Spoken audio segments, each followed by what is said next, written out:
मित्रों, Ram Ram. Life lesson with Basant Guru ji में आपका स्वागत है। आज से हम संवाद शुरू कर रहे हैं प्रार्थना के बीच। मित्रों, जीवन को समझने का हर किसी का अपना एक मौलिक दृष्टिकोण होता है। जीवन जीने का भी अपना एक सबका तरीका होता है और अपने जीवन को देखने का भी एक तरीका होता है और जीवन का एक सबक जो होता है उसका भी अपना ही एक आनंद होता है, अनुभूति होता है। ये जीवन का जो लेसन है यह ऐसे किसी पुस्तक को पढ़ लिया और आ गया, ऐसा नहीं होता मित्र। जीवन का लेसन तो जीने से ही आता है। वह उसके नितांत अपने निज का अनुभव से ही आता है। वह उसके उस हर प्राण तत्व से आता है जिससे वह अपना उसमें एक एक सांसें उड़ेल दी है। जीवन आपका कितना बड़ा है या कितना छोटा है महत्व ये नहीं रखता। आपका जीवन कितना सार्थक है। आपका जन्म होना एक महत्वपूर्ण घटना नहीं है, आपका मृत्यु भी होना एक महत्वपूर्ण घटना नहीं है। महत्वपूर्ण घटना ये है कि आपने अपने इस यात्रा को किस तरीके से देखा, किस तरीके से आपने चला। आप कहीं भटकाव में भटकते तो नहीं रहे, कहीं आप इधर उधर तो भटकते नहीं रहे, कहीं आपका जीवन हिचकोरे खाते तो नहीं रहा, कहीं आपका जीवन बोझ तो नहीं रहा, कहीं आपका जीवन निराशाएं तो नहीं रही, कहीं आपका जीवन में बहुत ज़्यादा तृष्णाएं का तो दौर नहीं रहा, कहीं आप दुखित और कष्ट से पीड़ित तो नहीं रहे मित्र। तो ये हमारा जो आज से जो हम अपना शुरू कर रहे हैं संवाद को, ये हमारे गुरु जी का संदेश है। प्रत्येक मनुष्य को ऊपर उठने का अधिकार है। प्रत्येक मनुष्य को ऊपर उठना ही चाहिए। तो हमारा यह यात्रा क्या है? शून्य से शिखर की ओर नहीं है मित्रों। हमारी यह यात्रा शिखर से शून्य की ओर है। कैसे? जब हम जीवन की इस गतिविधि में हम अपने ज्ञान के माध्यम से, अपने इस तकनीकी के माध्यम से, अपने इस आज के दौर में एजुकेशन के माध्यम से हमारा यह धन दौलत और संसाधन हम देखते हैं तो हम अपने आप को उस शिखर में पाते हैं। ऐसा महसूस होता है कि हम इतने उन्नत काल में हैं कि हमारे सामने हम इतने बुद्धि के धनी हैं, हम इतने तर्क शक्ति हमारे पास, इतने संग्रहों सूचनाओं का संग्रह है, इतना हमारे पास डेटा है, इतनी हमारे पास पुस्तकें हैं, इतनी हमारे पास धर्मशास्त्र है कि आज से शायद किसी युग में रहा होगा। तो समझिए, जहाँ हर किस्म की धार्मिक पुस्तकें हैं, जहाँ हर किस्म के लोग हैं, जहाँ इतनी उन्नत साधनाएं हैं, जहाँ इतनी उन्नत चीज़ें हैं और आप अपने को पूरा जीवन आप अपने को सुखमय कर सकते हो। आप पूरा जीवन अपने को हर वह ज्ञान आपके पास है कि आप उस ज्ञान को बाजार में आपका बड़ी वैल्यू है उस ज्ञान का। पर जीवन के क्षेत्र में जब आप आंख बंद करते हैं, जब आप बीमार पड़ जाते हैं, जब आप भय से घिर जाते हैं, जब आप मृत्यु को जीत नहीं पाते हैं, जब आप अपनी संवेदनाओं को जीत नहीं पाते हैं, जब आप पूरी सुख संसाधन होते हुए भी आप दुखित हो जाते हैं, यह हृदय का मामला आ जाता है। ये हृदय कहाँ पर है? यह हृदय हमारे जो बच्चे आजकल एक दूसरे को हृदय देते रहते हैं, दिल देते रहते हैं, या दिल दगा बाजरे कहते रहते हैं, या दिल तो बाग बाग हो गया कहते रहते हैं। मेरे दिल में आपके अलावा और कोई नहीं है, मैंने दिल दे दिया आपको। ये न जाने ऐसे ऐसे बहुत सारे बातें हमारे बच्चे बोलते रहते हैं। ये वो वाला दिल नहीं है, ये हृदय है। वह हृदय है। हृदय की गुफा में जो हमारा ब्रह्म ज्ञान होता है, और ब्रह्म ज्ञान होने के बाद हम जब उस परम ब्रह्म ज्ञान के आगे का जो गुफा होता है, वह हृदय गुफा है। यह हृदय गुफा उस परम तत्व का, उस परम पिता परमेश्वर का, उस अपने जीवन को जहाँ ऐसा फूल खिल जाता है कि जहाँ फिर मौत का भय नहीं, और जहाँ भय ही समाप्त हो जाता है। भय कब समाप्त होता है? जब जीवन से मृत्यु निकलता है। और मृत्यु हमको चारों तरफ से घेरे रहती है। हर पल हमारा एक ही भय है, मृत्यु। और हम इस मृत्यु को जीतने के लिए न जाने क्या क्या उपाय करते हैं। मेरा एक मित्र था, वह कहते थे कि मित्र देखो, मैं इतना दिन रात जो पैसा कमाता हूँ बस घर परिवार के लिए, बच्चों के लिए, और खुद के जीवन में जब कहीं मैं बीमार पड़ जाऊं, कभी जब मुझे कोई बड़ा रोग हो जाए, तो उससे मुझको बचाव करना है। उसके बाद मैं पूरी जीवन अपने खोज में लगा दूंगा, अपनी मैं की यात्रा में मैं लगा दूंगा, मैं भीतर की यात्रा में लगा दूंगा, मैं अपने भीतर की दिया को जला लूँगा। मित्रों, यदि आप भी ऐसा ही सोचते हैं कि मैं थोड़ा धन कमा लूँ फिर मैं भय को जीत लूँगा, मैं थोड़ा धन कमा लूँ फिर मैं अपने भीतर की यात्रा में लौटूंगा, मैं थोड़ा धन कमा लूँ तो फिर मैं अपने उस परम पिता परमेश्वर की तरफ मुख करूँगा, यदि मैं थोड़ा धन कमा लूँ तब मैं अपने जीवन में थोड़ा सुकून खोज लूँगा, मैं थोड़ा धन कमा लूँ। तो ऐसा जो थोड़ा धन कमा लूँ की जो चाह है आपका, और ये चाह कब पागलपन में बदल जाता है आपको पता ही नहीं चलता, और इस पागलपन में आपका पूरा उम्र गुजर जाता है तब भी आपको पता नहीं चलता। जब मौत आपको घेर लेती है, जब आप चारों तरफ से असहाय हो जाते हैं, बड़े बड़े हॉस्पिटल्स और महान डॉक्टर्स और हमारे वैज्ञानिक और हमारी तकनीकी सब जवाब दे देता है, आप वेंटिलेटर में होते हैं, ऑक्सीजन लगा दी जाती है, जीवन रक्षक दवाइयाँ दी जाती है, चारों तरफ से आपके शरीर को जिंदा रखने के प्रयास होते हैं, आप उसमें कितना निसहाय हो जाते हैं, असहाय हो जाते हैं, दयनीय हो जाते हैं, करुणा हो जाता है, आप कितने बेचारे हो जाते हैं कि आपका जीवन आपके आंखों के सामने मर रहा होता है और आप पूरे जीवन भर उसकी आनंद उठाते रहते हैं। और जब आपका शरीर मरने को हुआ तब आप प्रीत हो जाते हैं, तब आप दुखित हो जाते हैं, तब ये सोचते हैं कि हे भगवान, मुझे कुछ वक्त मिल जाता तो मैं भी आपकी प्रार्थना कर लेता, मैं भी आपसे जुड़ जाता, मैं भी आपको समझ लेता। मित्रों, यही जिंदगी गुजारते गुजारते हमारा यह जीवन के फूल खिल ही नहीं पाते और हम आरोप लगाते हैं, शिकायत करते हैं, दोष मढ़ते हैं कि हमें यहाँ नहीं मिला, हमको इसने नहीं सिखाया, हमको उसने नहीं सिखाया। आप कभी चैन से, आप कभी अपने आप को समर्पित करके उस परम तत्व की ओर, उस परम चेतना की ओर, उस मौलिक तत्व की ओर, उस जीवन स्रोत की ओर, उस प्राण स्रोत की ओर आपने कभी मुख करके बैठा नहीं, 2 वक्त आप निकाले नहीं, चित्त शांत से आपने अपने को समझा नहीं, और आपका हृदय जन्मों से व्याकुल है कि कोई जीवन का फूल खिले, ऐसा फूल खिले जो खिले लेकिन मुरझाए ना। हम देखते हैं कि इस जगत में जो भी चीज़ का शुरू होता है उसका अंत हो जाता है। आप आज घर बनाते हैं, आप पाते हैं कि आपके जीवन काल में वो घर टूटने के करीब आ जाता है। आप कोई नया कपड़ा खरीदते हैं, आप पाते हैं कि वो कपड़ा पुराना होकर के फट जाता है। कोई शिशु जन्म लेता है, आप देखते हैं कि उसकी मौत सुनिश्चित हो जाती है। यानी कि निर्माण होते ही, यानी कि बनते ही, प्रारंभ होते ही उसका अंत की प्रक्रिया शुरू हो जाती है, और जैसे ही अंत हो जाता है तो फिर निर्माण की प्रक्रिया शुरू हो जाती है। जैसे यह शरीर का अंत होगा तो यह जीवात्मा जो है एक दूसरे शरीर को धारण कर लेगा, यानी कि इस शरीर का अंत हुआ तो वो नया कोपल उनके लिए तैयार है मित्र। और हम इस तरह से यात्रा में हम चलते रहते हैं। एक बार आप अपने प्राणों को अपने जीवन की अग्नि में आहुत करके देखें। एक बार अपनी ओर लौटे और अपनी प्रार्थना का बीज तैयार करें।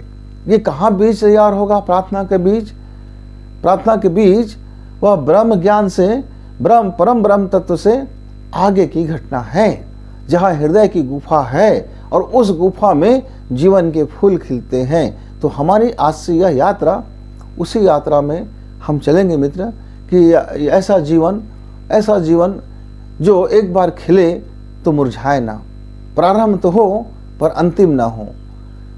वह अलौकिक परिघटनाएं, वह जीवन का परम सत्य, और जिसके लिए यह जन्म हमको मिला है, यह शरीर हमको मिला है, खुद को समझने के लिए मिला है, मैं की यात्रा के लिए मिला है।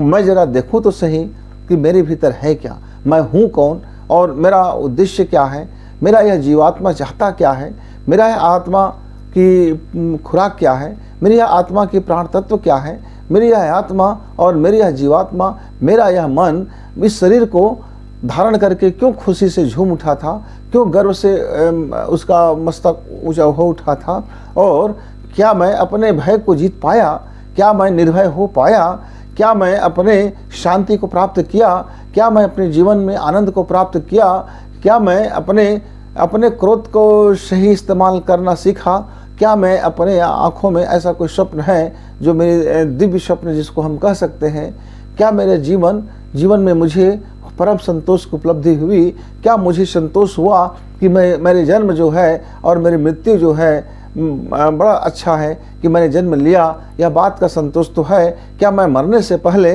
मृत्यु से में जाने से पहले, क्या मुझको यह जीवन को जी लेने का संतोष भी है? नहीं है यदि तो जरा विचार करें मित्र, जरा देखें। पहले तो काम यह करें, आप अपने अंदर का भय को आप निकाल बाहर कीजिए, निर्भय कीजिए। कैसे निकाल बाहर करते हैं? हम देखते हैं हमारे युवा मित्र किसी जगह में जाते हैं, एक लड़का रहता है, एक लड़की रहता है, और वह अपने माता पिता की, इस संसार की किसी की परवाह नहीं करते, और वह कहते हैं कि हम एक दूसरे को दिल दे बैठे हैं, हमें मोहब्बत हो गया है, हमें इश्क हो गया है, हमें प्रेम हो गया है, हम दुनिया को छोड़ देने के तैयार हैं, राजी हैं, हम यह सब सुविधाओं की दुनिया छोड़ देंगे, हम राजी हैं अपने घर परिवार छोड़ देंगे, हम राजी हैं अपनी जाति को छोड़ देंगे, हम राजी हैं अपने माता पिता और सब को छोड़ देंगे। किसके लिए? लड़का कहता है उस लड़की के लिए, और लड़की कहता है उस लड़का के लिए। मित्र, यह एक छद्म निर्भयता है, यह छद्म प्रेम है। जब इस छद्म प्रेम में, यह झूठा प्रेम में, जब आप इतना समर्पित हो जाते हैं, जब आपको लगने लगता है कि इसके सिवाय अब मैं किसी पर अपना, कोई मेरा अपना नहीं, मैं सब कुछ छोड़ने को राजी हूँ, हर चीज़ छोड़ने को राजी हूँ। मैं तो कई बार ये भी देखते हैं, हम कई मर्तबा देखते हैं कि लड़का और लड़की इस जीवन को छोड़ देने के लिए भी राजी हो जाता है। तो यह जो मिट्टी का संसार है, यह जो मिटने वाला संसार है, इस शरीर की जो बिल्कुल क्या वैल्यू है, इस शरीर का कोई खास वैल्यू नहीं है। बस ये है जब तक इसमें जीवात्मा है इसकी वैल्यू है। तो जब एक मामूली इश्क के लिए, मामूली प्रेम के लिए, जो कल वो आपका इश्क रहेगा नहीं, जब आप जिंदगी जिएंगे तो झंझट से, टंटा से, लड़ाई से आपका जीवन गुजरने वाला है।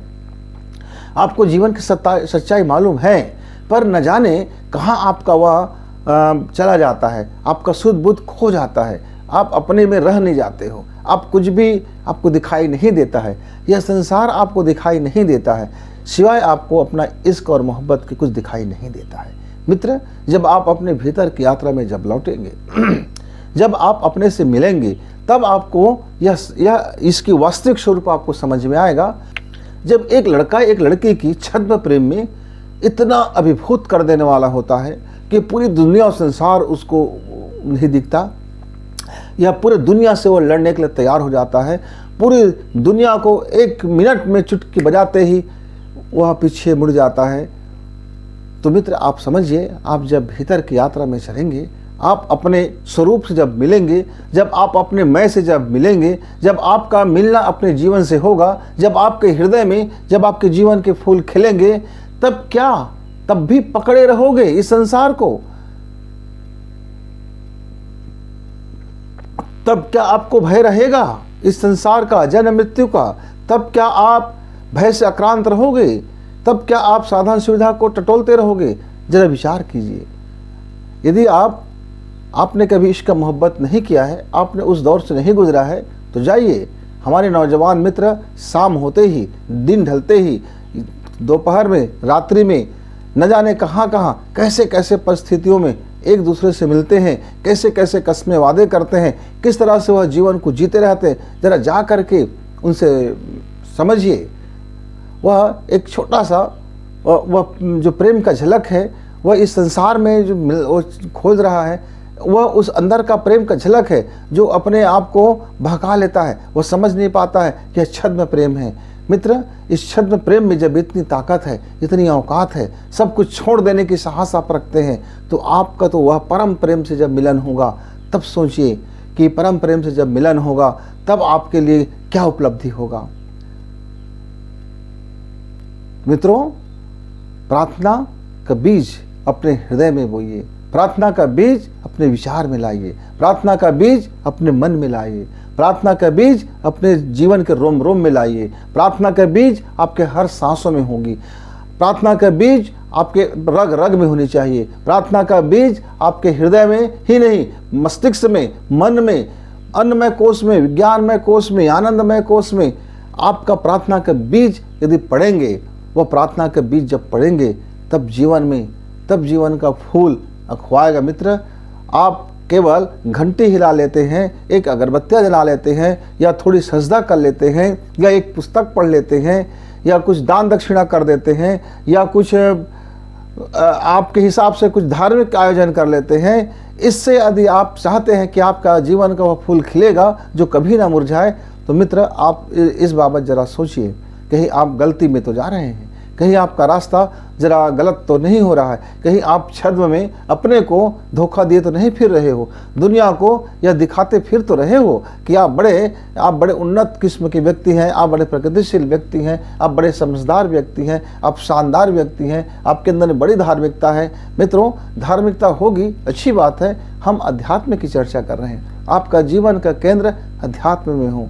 तो मित्र, आइए आज से हम अपना उस हृदय क्षेत्र का पता करें, हम आज से अपनी यात्रा उस हृदय क्षेत्र की गुफा में चलें जहाँ एक प्रार्थना की बीज एक अंकुरित होगा। वह जीवन जब अंकुरित होगा तो ऐसा खिलेगा कि फिर वह कभी मुरझाने वाला नहीं होगा।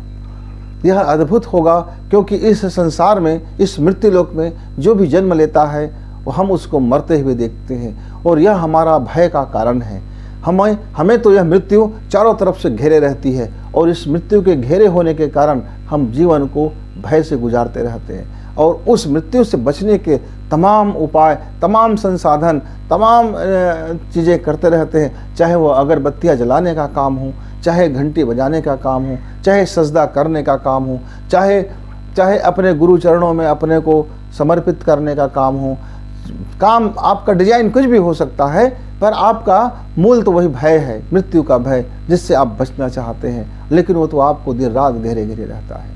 उस मृत्यु के साये में आपको अपने हृदय में जीवन के फूल खिलाने हैं। मित्र, तो आइए अपने भीतर की एक यात्रा में एक गहरी सांस लें, खुद को शांत करें, खुद की एक अपनी मैं की यात्रा में चलें और समझें, देखें कि मैं यह हूँ कौन, और मैं क्यों हूँ, और मेरा उद्देश्य, जीवन का यह उद्देश्य क्या है, मेरे यह शरीर की शक्तियाँ क्या है, मेरे इस मन की पावर क्या है, मेरा यह जो बुद्धि का औकात क्या है, मेरी यह आत्मा क्या चीज़ें हैं, मेरी यह प्राण है क्या चीज़, ये मृत्यु है भी भला क्या, या इनको थोड़ी सी आइए समझते हैं।